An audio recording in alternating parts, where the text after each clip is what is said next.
这是无骨无皮鸡腿肉，我就喜欢吃鸡腿肉了。然后这边切好的这个姜丝，然后把这个鸡腿肉切成一条。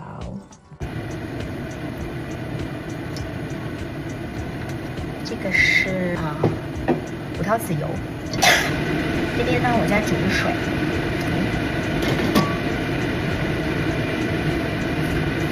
做一个菠菜面，刚刚买的菠菜面，加一点盐，喜马拉雅。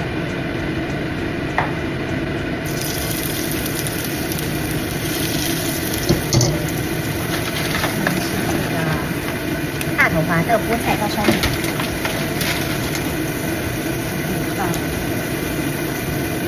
可以放2个。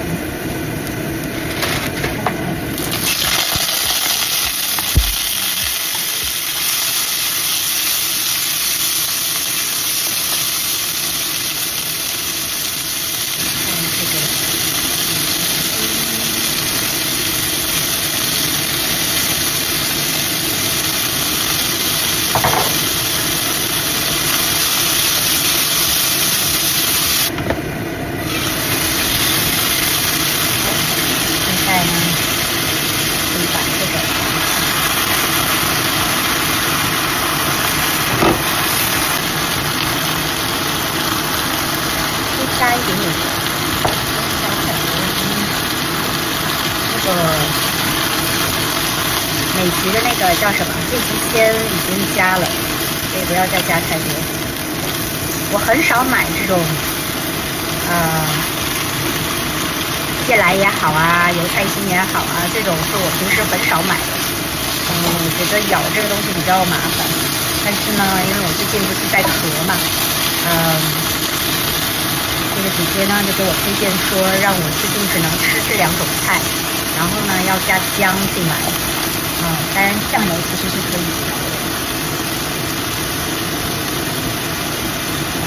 用这个都很快哈，就是给大家展示的这个菜呢都是非常容易做的，基本上从我刚刚开始准备到我做成，就是15-20分钟就可以了。